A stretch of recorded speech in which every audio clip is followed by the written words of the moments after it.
I am Nora, 36 years old, and I survived a rare heart condition that required surgery costing over $200,000. My world shattered when my parents emptied my medical fund to pay for my sister's extravagant wedding instead. That moment when they chose her special day over my life changed everything I believed about family forever. If you have ever felt betrayed by those who should have protected you most, please let me know where you are watching from, and subscribe to join me on this journey of heartbreak and healing. Growing up in Boston, our modest two-story home housed what appeared to be a typical middle-class American family. My father Thomas worked as an accountant while my mother Judith taught elementary school. From an early age, I understood my place in the family dynamic. I was the responsible one, the studious daughter who followed rules and met expectations without complaint. My younger sister Cassandra, however, sparkled with a charisma that captivated our parents from the moment she was born. Cassandra arrived 4 years after me with bright blue eyes and golden curls that prompted strangers to stop my mother in grocery stores just to admire her. As children, the contrast between us grew more pronounced each year. I excelled academically, bringing home straight A's and honor roll certificates that were briefly acknowledged before being tucked away in a drawer. Meanwhile, Cassandra brought home C grades that warranted celebratory ice cream trips because she tried her best, or was improving. When I won the state science fair in 8th grade, my parents attended the ceremony but left early because Cassandra had a dance recital that same evening. "Your sister needs us there for support," my mother explained as they hurried out, leaving me to accept my award in front of rows of empty chairs, where other parents sat proudly watching their children. By high school, I had accepted my role. I drove Cassandra to her social events, helped with her homework, and kept quiet when my parents transferred funds from my college savings to pay for her cheerleading camp after she begged to attend with her friends. "Your scholarships will cover most of your education anyway," my father reasoned, patting my shoulder. "You always figure things out." When acceptance letters arrived my senior year, I chose Seattle University, partly for their excellent business program, but mostly for the distance it provided from my family dynamics. The day I left for college, my mother hugged me with tears in her eyes, saying, "Take care of yourself and call if you need anything." It felt like the first time she had seen me as an individual, rather than just Cassandra's older sister. College offered the fresh start I craved. I thrived in my marketing classes, secured valuable internships, and built friendships with people who appreciated me for who I was. During those years, calls home became less frequent holidays, more uncomfortable as I observed the family patterns with new perspective. Cassandra dropped out of community college after one semester, declaring it wasn't her thing, and my parents supported her decision completely, helping her find an apartment and subsidizing her rent while she found herself. After graduation, I landed a position with a rising tech company in Seattle, climbing steadily from marketing associate to executive director over the next 12 years. My financial independence gave me the freedom to establish boundaries with my family. I visited once annually, usually for Christmas, enduring the 3 days of Cassandra-centered conversations, before escaping back to my peaceful apartment overlooking Puget Sound. During these visits, I watched Cassandra float through a series of jobs and relationships, each ending when things required actual effort or commitment. She worked briefly as a yoga instructor, then a real estate agent, then at a friend's boutique, never staying anywhere longer than 8 months. My parents funded her frequent career changes, paying for training programs and certifications that gathered dust. When Cassandra crashed her car after driving home from a party, my parents purchased her a new one. When she maxed out her credit cards on a spontaneous trip to Bali with friends, they paid off her debt. When she was evicted for repeatedly late payments, they covered her security deposit on a luxury apartment. Throughout it all, I maintained a polite distance, offering occasional financial advice that was promptly ignored by everyone involved. Then Cassandra met Jackson Williams at a charity gala she attended, using tickets my parents purchased. Jackson came from old money, worked in finance, and proposed after just 6 months with a diamond so large, Cassandra's hand seemed to tilt under its weight. My phone rang immediately after he proposed. "Nora, I am getting married," Cassandra squealed into the phone. "Jackson is absolutely perfect. His family owns property in the Hamptons, and we are thinking about a summer wedding at the Rosewood Estate. Mom and Dad are so excited. I congratulated her, sincerely happy that she seemed to have found someone who made her happy, though privately wondering how long this commitment would last given her track record. "You will be a bridesmaid, of course," she continued, "not maid of honor, though that's going to be Madison. You understand, right? You live so far away, and planning would be difficult." I assured her I wasn't offended, secretly relieved to avoid the responsibility. Our parents called the next day, bubbling with excitement about wedding plans already in motion. Mother spoke about venues and flowers, while father mentioned making it work financially in a tone that suggested significant expense. I listened politely, unaware that these wedding plans would soon collide with my life in ways I could never have imagined. The first warning sign appeared during a quarterly marketing presentation. As I clicked through slides showcasing our latest campaign results, a strange fluttering sensation rippled through my chest. The room tilted slightly before righting itself. I gripped the podium, took a deep breath, and continued speaking, attributing the episode to too much coffee and too little sleep. Similar incidents followed over the next few weeks. Shortness of breath while climbing the stairs to my office. Unusual fatigue that 8 hours of sleep couldn't remedy. A persistent pressure in my chest that came and went without warning. Each time I found a reasonable explanation. Stress from the upcoming product launch. Poor ventilation in the conference rooms. Perhaps the beginnings of a winter cold. Work had always been my sanctuary, the place where my efforts were recognized and rewarded. Admitting physical weakness felt dangerously close to failure. So I pushed through, taking discreet breaks when necessary, keeping a supply of pain relievers in my desk drawer, and scheduling meetings later in the day when the symptoms seemed less intense. The company retreat at Lake Chelan should have been relaxing.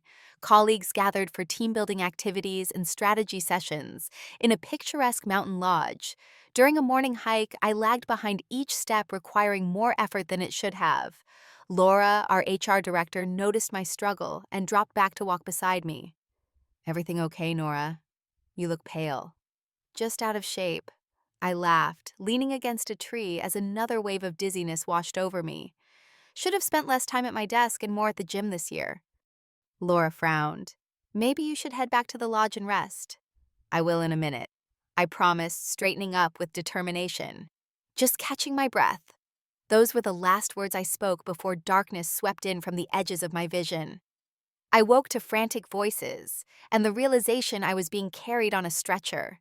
The paramedics peppered me with questions as they loaded me into an ambulance.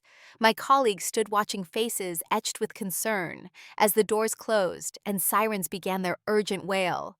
At the rural hospital, doctors conducted preliminary tests while arranging transfer to a cardiac specialty center in Seattle. Words like abnormal rhythms and structural concerns floated through conversations that seemed to be happening around me rather than to me. A fog of denial still clouded my understanding. This was a mistake, an overreaction. I would be back at work by Monday. Reality crystallized in a sterile consultation room 3 days later. Dr. Patricia Wilson, a cardiac specialist with kind eyes and direct speech, placed images of my heart on a light board. "Ms. Collins, you have a condition called hypertrophic cardiomyopathy, with complications that have caused an aortic aneurysm," she explained, pointing to areas on the scan. "The walls of your heart have thickened abnormally, and there is a dangerous bulging in your aorta that needs to be addressed surgically before it ruptures."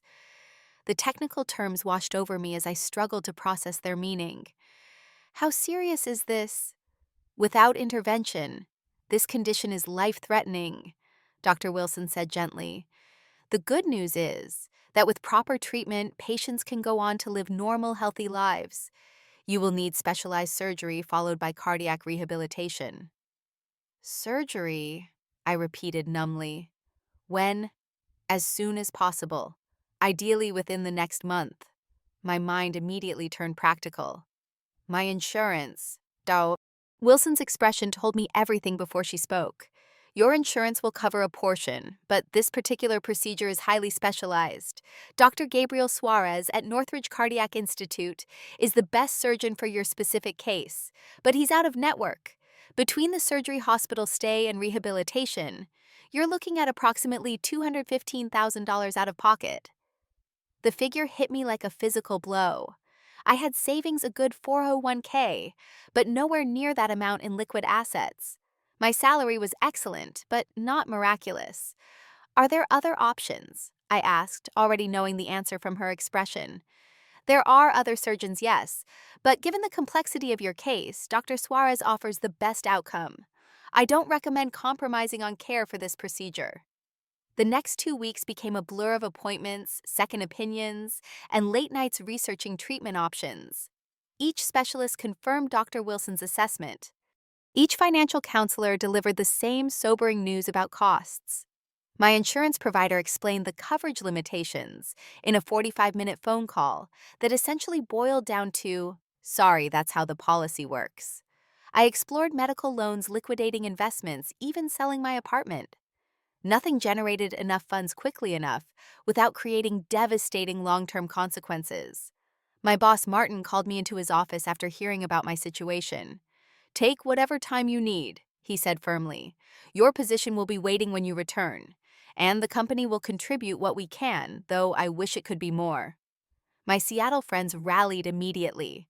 Sarah organized meal deliveries during my preliminary treatments. James drove me to appointments. Liz researched cardiac specialists and financial assistance programs. Their support humbled me, but the financial gap remained insurmountable. After exhausting all other avenues, I faced the option I had been avoiding. Despite our complicated history, my parents had significant resources. They had paid cash for their home years ago and had substantial retirement savings. More importantly, they had just mentioned setting aside $100,000 for Cassandra's wedding during our last phone call. With trembling fingers, I dialed their number one evening, swallowing my pride with each ring. "Mom, it's Nora." My voice sounded strange even to my own ears, tight with a vulnerability I rarely showed my family. "Nora." What a surprise. We were just talking about Cassandra's wedding. They found the most beautiful venue, but it's quite popular, so they might need to move the date up to secure it. I took a deep breath. "Mom, I need to talk to you and Dad about something important. Is he there?" Something in my tone must have registered because her chattering stopped. "Thomas, come to the phone. It's Nora, and she sounds serious." I heard shuffling as my father joined the call. "Everything all right, kiddo?" The childhood nickname rarely used nearly undid my composure. "Actually, no. I've been diagnosed with a serious heart condition. I need surgery, and it's expensive. More than I can manage on my own right now." Silence filled the line before both parents began speaking at once, asking questions about my diagnosis, treatment plans, and prognosis. I explained everything as calmly as possible, detailing the situation, just as I would present a business case at work. "The total cost after insurance will be around $215,000, I concluded. "I've explored every option, but I'm still coming up short. I know it's a lot to ask, but I need help." More silence followed, heavy with unspoken family dynamics. "Of course we'll help," my father finally said, his voice thick with emotion. "You're our daughter." "We had no idea," my mother added. "Why didn't you tell us sooner?" "I've been trying to handle it myself," I admitted, "and we don't usually talk about these kinds of things." The conversation continued for over an hour, with more questions, expressions of concern, and finally practical matters. My father suggested they could access part of their retirement funds without too much penalty. My mother proposed setting up a family medical account where they could transfer funds for the hospital to access directly. "We'll start with a transfer tomorrow," Dad promised, "and figure out the rest over the next couple of weeks. Don't worry about the money now, just focus on getting better." Relief washed over me, along with a surprising wave of gratitude and connection I hadn't felt toward my parents in years. Perhaps crisis had a way of cutting through the patterns that normally defined our relationships. The next evening, we arranged a video call that included Cassandra. She appeared on screen wearing her enormous engagement ring, but her expression seemed genuinely concerned when our parents explained my situation. "That's awful, Nora," she said, twisting her ring nervously. "Maybe Jackson and I should postpone the wedding until you're better." "That's not necessary," our mother interjected quickly. "We can manage both situations. Family takes care of family." "Absolutely," our father agreed. "We've already made the initial transfer to Nora's medical fund account. We'll continue adding to it until we reach the full amount needed." Cassandra looked relieved. If you're sure, we've already put deposits down on several things. I watched my sister's face on the screen, noting the familiar pattern. A momentary willingness to sacrifice quickly abandoned when an easier solution presented itself. Still, my parents' support felt genuine, and for the first time in years, I allowed myself to depend on them. Over the next few weeks, my parents called regularly for updates on my health. They made additional deposits to the medical fund, eventually reaching nearly $180,000. With my own savings and contributions from friends, the surgery seemed financially feasible. I scheduled the procedure for May 15th, just 6 weeks away, feeling a strange new optimism despite my health challenges. During our call's wedding talk, inevitably interspersed with medical discussions, Cassandra had selected a simple but elegant dress that cost more than my monthly mortgage payment. The Rosewood Estate venue required a substantial deposit. The caterer specialized in farm-to-table cuisine at premium prices. Each detail sounded increasingly lavish, but I kept my opinions to myself. My parents had committed to helping me, and that was what mattered. "Everything's on track for your surgery," my father assured me during our last call. "Just take care of yourself and we'll handle the financial side." I trusted his word completely, making final arrangements with my medical team based on the promised funds. For the first time since childhood, I allowed myself to fully trust my family with something vitally important. It was a decision I would soon regret with every beat of my failing heart. The call came exactly 1 week before my scheduled surgery date. I was reviewing pre-operative instructions when my phone displayed the hospital's billing department number. "Ms. Collins, I'm calling about your upcoming procedure," the financial coordinator began. "I noticed there's been a significant withdrawal from your medical payment account. We'll need to discuss alternative arrangements before we can proceed with surgery."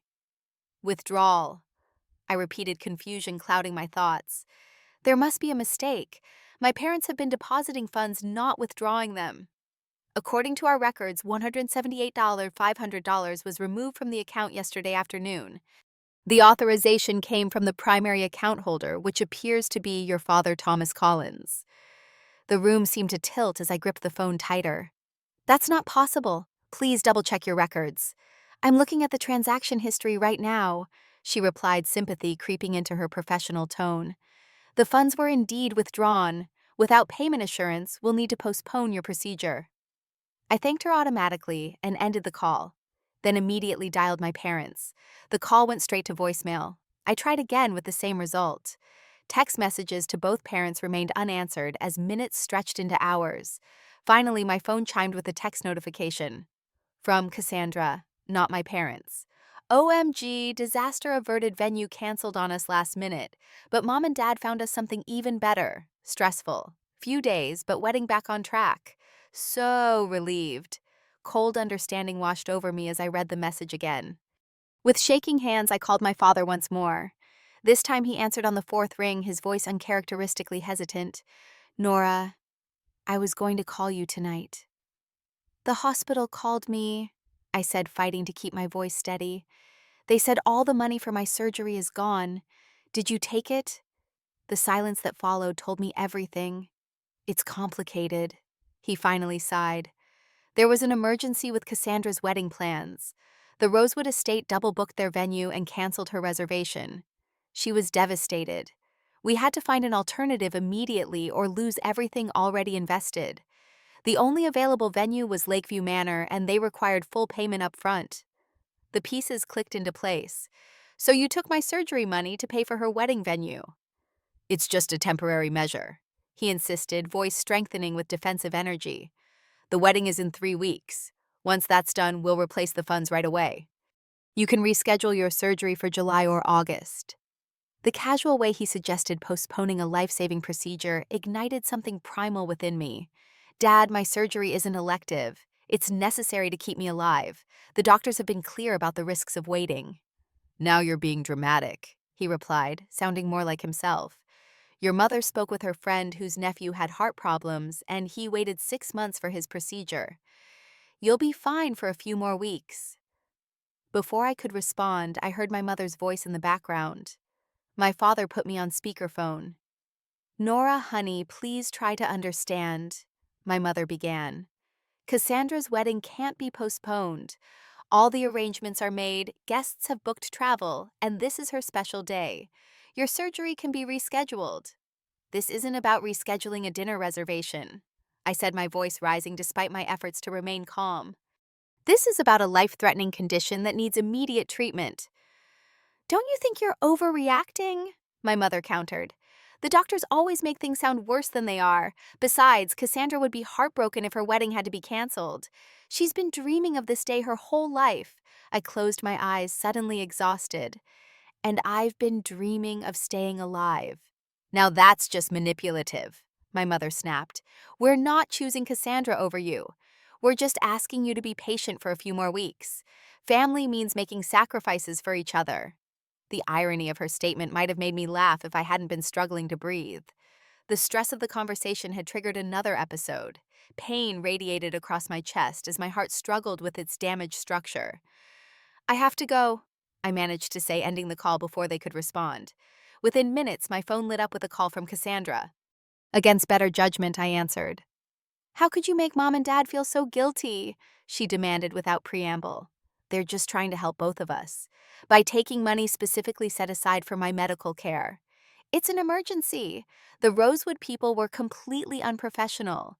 Do you know how hard it is to find an available venue on short notice?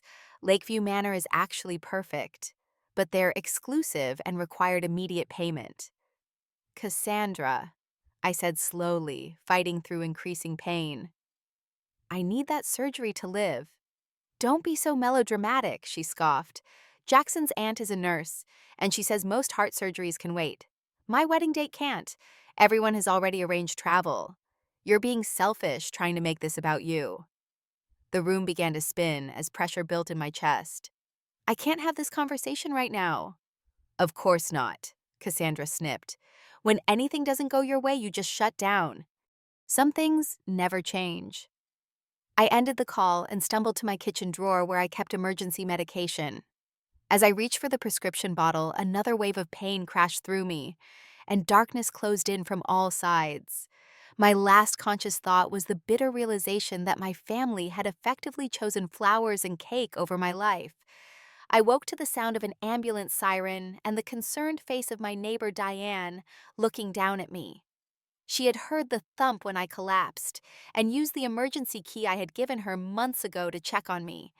At the hospital, Dr. Wilson examined the results of new tests with a grim expression. The aneurysm has grown. We need to move forward with surgery immediately, regardless of financial status. I'll speak with administration about emergency options, but I won't lie to you, Nora. The financial implications will be significant without your original payment plan. As they prepared me for emergency admission, I closed my eyes against tears of both physical and emotional pain. The family I had finally allowed myself to trust had betrayed me in the most fundamental way possible. Now I faced not only a life-threatening condition, but also potential financial ruin. Meanwhile, my phone continued lighting up with text messages from my mother about wedding color schemes and whether I would still be a bridesmaid. The disconnect between their reality and mine couldn't have been more complete. The hospital room felt smaller at night, medical equipment casting strange shadows on pale green walls. My condition had stabilized enough to postpone emergency surgery, but Dr. Wilson had been clear we had days, not weeks, to proceed with the procedure. The hospital financial counselor sat beside my bed, explaining my drastically reduced options. Without the original payment, we're looking at charity care applications and payment plans, she explained gently. Both have limitations, and neither will cover the full amount needed for Dr. Suarez. I nodded, too exhausted to speak. My phone buzzed with another message from my father. Thinking of you. We'll call tomorrow to discuss options. I turned the phone face down without responding. A soft knock at the door interrupted the financial discussion. Sarah, my closest friend in Seattle, entered with James and Liz close behind. We came as soon as we heard, Sarah said, taking my hand. What happened? I thought everything was arranged. The story spilled out in broken sentences, each word physically painful to speak. Their expression shifted from confusion to disbelief to outrage. They can't do this, James insisted, pacing the small room. There has to be legal recourse. The money was specifically designated for your medical care. But transferred into an account my father controlled, I replied wearily. Legally, he could redirect it. Liz, always the practical problem solver, pulled out her laptop. We need to crowdsource this. Between your friends, colleagues, and extended network, we can raise significant funds quickly. I can't ask people for that kind of money, I protested. You're not asking. We are, Sarah said firmly. And we're starting right now. Within hours, my friends had created an online fundraising campaign, complete with my medical details and the story of the diverted funds. They contacted everyone from my Seattle Circles University alumni networks and professional connections. Martin, my boss, arrived the next morning with news that shocked me. The company foundation is providing a $50,000 grant toward your medical expenses, he announced. It's not the full amount, but it's a start, and the entire executive team is making personal contributions. Martin, I don't know what to say, I whispered, overwhelmed by the unexpected support. Say nothing. Just get better and come back to work. The marketing department is falling apart without you. His gruff affection brought the first genuine smile to my face in days. As he left, a hospital volunteer delivered flowers sent by my team, the card signed by every member of the marketing department. The fundraising campaign gained momentum throughout the day. Friends shared it across social platforms, colleagues forwarded it to industry contacts, and even casual acquaintances contributed what they could. Local news picked up the story, framing it as an example of both healthcare system failures and family betrayal. Meanwhile, my parents maintained uncomfortable silence after my father's brief message. Cassandra, however, continued sending wedding updates as if nothing had happened, including a formal invitation to her fairy tale celebration, delivered electronically to my hospital email. The nurse who helped me delete it looked appalled. Your sister is inviting you to her wedding while you're in cardiac care. I laughed bitterly. The wedding that's being paid for with my surgery money, yes. Some people, she muttered, adjusting my IV. My family drives me crazy sometimes, but that's beyond belief. As days passed in the hospital, I scrolled through Cassandra's social media posts, showcasing extravagant pre-wedding celebrations, designer dress fittings, champagne tastings, a mini spa retreat for the bridal party that cost more than my monthly rent. Each post tagged with #best day ever or #blessed bride made the betrayal cut deeper. A week into my hospital stay with surgery scheduled despite uncertain financing, my phone rang with an unfamiliar number. The woman's voice on the other end sounded hesitant. Nora Collins. This is your Aunt Sarah, your mother's sister. I struggled to place her, having met her only a few times as a child. Aunt Sarah, how did you get my number? I saw the fundraising page your friends created, she explained. I've been trying to reach you for 2 days. The contact information your mother gave me years ago was outdated. I'm sorry, but this isn't a good time, I began, assuming she was calling to defend my parents. I know what Thomas and Judith did, she interrupted, and I'm calling to help. I'm catching a flight to Seattle tomorrow. Don't make any final arrangements until I arrive. Before I could process her words, the line went dead. I stared at the phone, wondering if stress had caused me to hallucinate the entire conversation.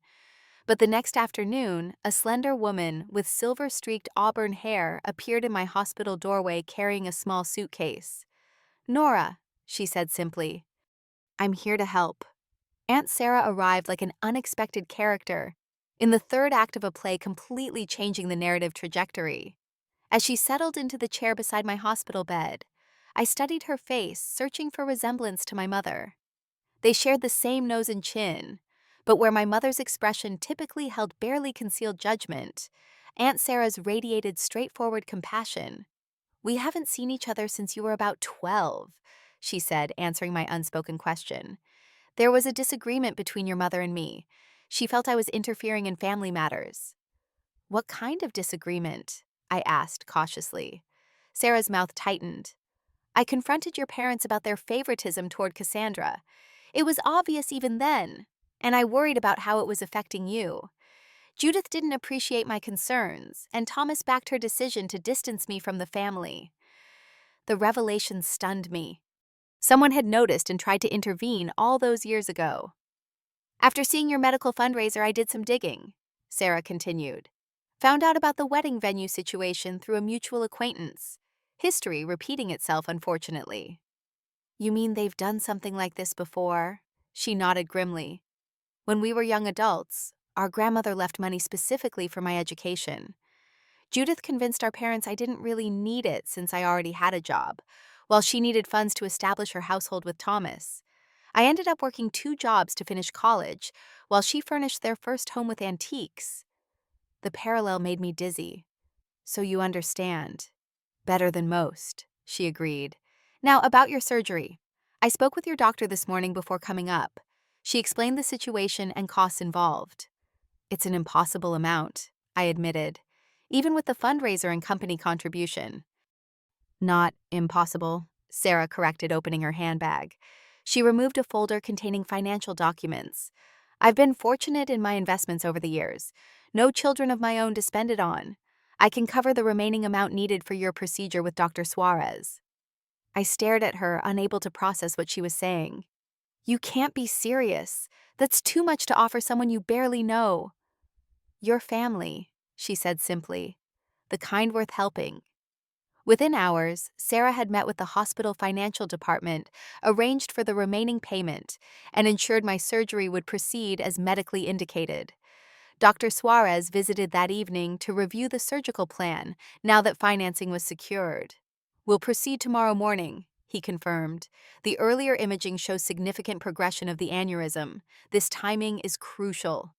After he left, I turned to Sarah. I don't know how I'll ever repay you. Live a full life, she answered without hesitation. That's repayment enough. The 12-hour surgery passed in what felt like an instant to me, though Sarah later described the agonizing wait. I awoke in intensive care, groggy and disoriented, but alive. Dr. Suarez reported that the procedure had been more complex than anticipated, but ultimately successful. The recovery would be lengthy, but my prognosis was good. Throughout those early recovery days, my parents never called. Sarah checked my phone periodically, her expression growing increasingly troubled by their silence.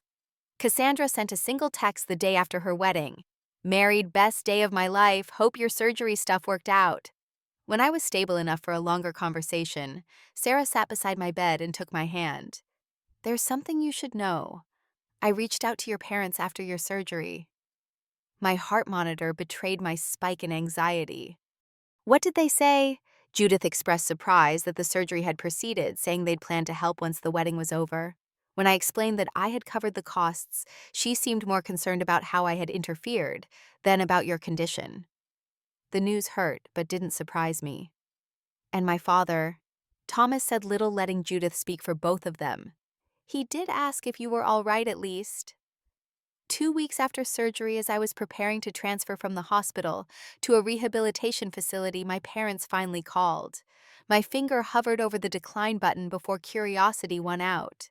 Nora, my mother's voice sounded unnaturally bright. We've been trying to reach you.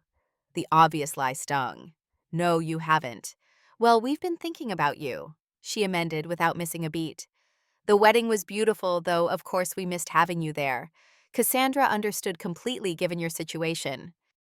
My situation, I repeated flatly. You mean the life-threatening condition that required surgery you chose not to fund? An uncomfortable pause followed before my father spoke. Now, Nora, that's not entirely fair. We always intended to help after the wedding. These things require balance. Balance, I echoed, feeling strangely calm. Is that what you call choosing Cassandra's party over my life? You're being melodramatic again, my mother interjected. Clearly, everything worked out. Your aunt told us she covered the expenses, which was completely unnecessary. We would have handled it after the wedding. After might have been too late, I said softly. The doctors found the aneurysm was close to rupturing during surgery. Another silence followed, longer this time. Well, my father finally said, clearing his throat. We're glad everything worked out. Now that the wedding's over, we can certainly help with the remaining expenses. How much does Sarah need to be reimbursed? The casual offer weeks too late crystallized something inside me. Nothing from you. I'll repay Sarah myself over time. Don't be ridiculous, my mother scoffed. You can't afford that on your salary even with your fancy job.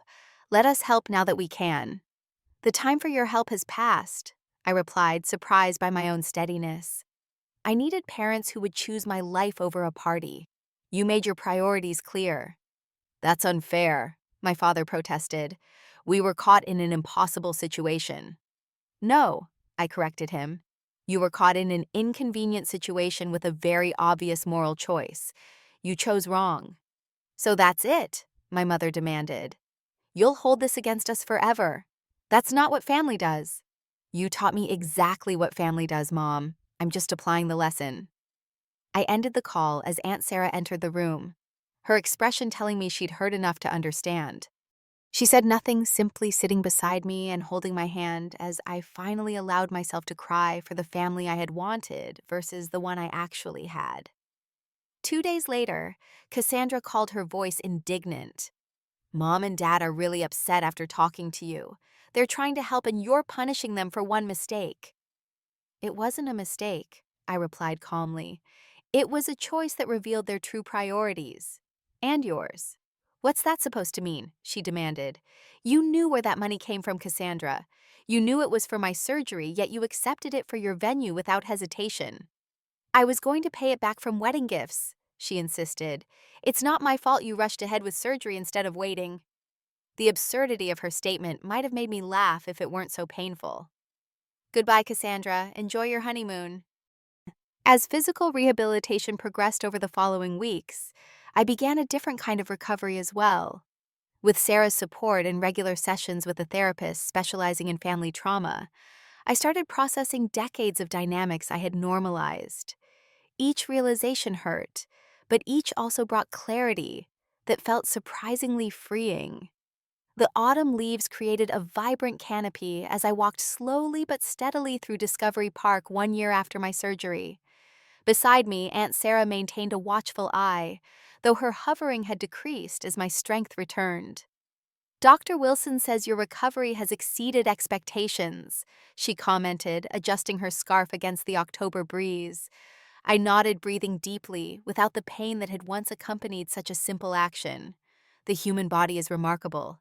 Sometimes I forget I even had surgery until I see the scar. Physical recovery had indeed progressed faster than anyone anticipated. After 3 months of rehabilitation, I had returned to work part-time, gradually increasing my hours until resuming full responsibilities by spring. My colleagues welcomed me back without fanfare, but with genuine warmth that still caught me by surprise sometimes. The emotional healing followed a more complicated path. Sarah had extended her brief visit indefinitely, eventually finding an apartment near mine, and transferring her consulting business to Seattle. Her presence provided stability during moments when grief over my family situation threatened to overwhelm me. Have you thought more about the nonprofit idea? Sarah asked as we settled on a bench overlooking Puget Sound. The question referenced countless conversations we'd had during my recovery. Witnessing the financial devastation that illness could create, even for someone with good insurance and resources, had sparked a passion for change. I submitted the incorporation paperwork last week, I confirmed. Heartbridge Foundation will officially exist by next month. Sarah squeezed my hand, pride evident in her expression. From patient to advocate, full circle. The foundation would provide navigation services and emergency grants to cardiac patients facing insurance gaps. My marketing background proved invaluable in creating awareness and securing initial funding from several healthcare companies. My own story, while painful to share, resonated with donors and volunteers alike. As we walked back toward the parking area, my phone chimed with a notification, an email from my mother with the subject line, "Important Family News." I hesitated before opening it. "Annual anniversary party next month," I summarized for Sarah after scanning the contents. They're celebrating 35 years of marriage and expect the entire family to attend, including me. Will you go? She asked carefully, maintaining her long-standing neutrality regarding my decisions about my parents. I considered the question seriously. In the year since my surgery, communication with my family had been minimal. Occasional text messages from my mother about holidays or family news. A birthday card from my father containing a check I never cashed. Nothing meaningful or addressing the fundamental breach of trust. I think I will, I decided, surprising myself. Not to pretend everything's fine, but to see them with clear eyes. I'm curious if I'll perceive things differently now. Sarah nodded approvingly. Growth isn't about avoiding difficult people. It's about not allowing them to control your emotions anymore. The anniversary party was held at my parents' country club, an appropriately tasteful affair for a couple celebrating over 3 decades together. I arrived with Sarah, our presence creating visible tension as my mother greeted us at the entrance. Nora, you made it, she said, embracing me stiffly. Her gaze slid to Sarah with considerably less warmth. And Sarah, too, how nice. The evening proceeded with practiced politeness, my parents receiving congratulations from friends and extended family members, many of whom expressed surprise at seeing me after so long away. Cassandra arrived fashionably late, her entrance designed to draw attention.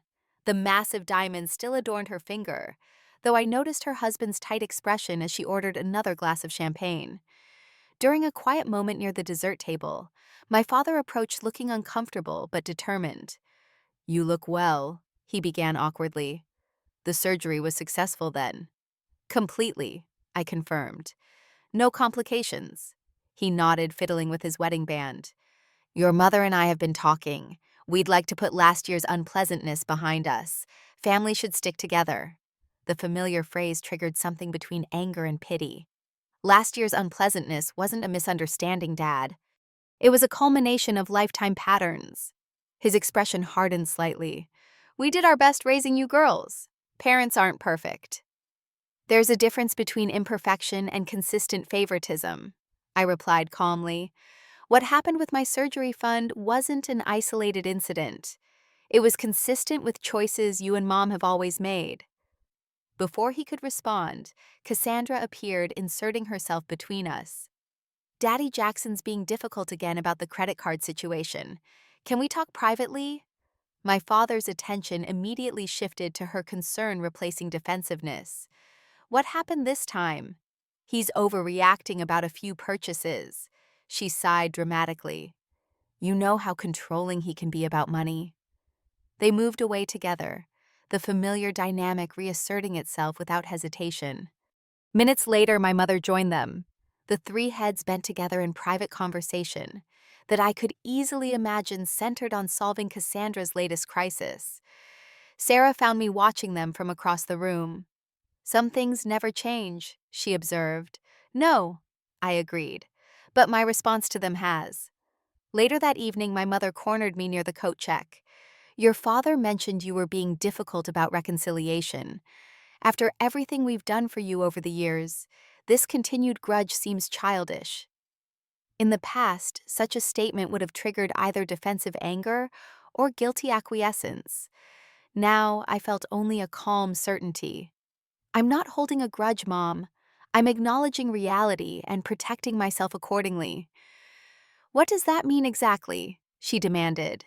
It means I can be cordial at family gatherings without pretending our relationship is something it's not. It means I won't expect you to prioritize me over Cassandra, but I won't allow myself to be sacrificed for her anymore either. Her face flushed. So self-righteous. And after we were going to help with your medical bills. After they were already paid, I pointed out. After the crisis had passed without your assistance. And now you need money again, don't you? She pressed, misreading the situation entirely. Cassandra mentioned you started some charity. Is that why you're here? Looking for funding? The accusation was so far from reality that I actually laughed. Heartbridge Foundation is fully funded through corporate partnerships and individual donors. I'm not here for money. I'm here because, despite everything, you're still my parents. As I drove home that night, Sarah dozing in the passenger seat beside me, I reflected on the strange freedom I'd discovered. My parents would never be the supportive family I had craved throughout childhood, but that knowledge no longer devastated me. I had built something different but equally valuable. My Seattle friends had become chosen family, showing up consistently through crisis and recovery. My relationship with Sarah had deepened into something between parent-child and sisterhood. My professional connections had transformed into a community united by purpose through the foundation work. Even my understanding of love had evolved, allowing me to open myself to a relationship with Michael, a cardiac rehabilitation therapist I had met during recovery. Unlike past relationships where I had measured my worth through others' approval, this connection began with honest vulnerability and grew through mutual respect. The heart that had physically betrayed me through genetic misfortune had paradoxically led me to a life more authentically aligned with my values. The surgery had saved my physical life. The surrounding crisis had awakened my emotional one. As I navigated through life with my repaired heart, I carried an understanding that family extends beyond blood, that boundaries create safety rather than division, and that sometimes the greatest gift in betrayal is the freedom to rebuild according to your own blueprint rather than someone else's flawed design. Have you ever had to rebuild trust after a profound betrayal? Share your story in the comments below. If this journey of healing and finding strength resonated with you, please subscribe to hear more stories of overcoming life's deepest challenges. Remember that your worth is never determined by others' ability to recognize it. Thank you for joining me today, and may you find the courage to protect your heart, both literally and figuratively.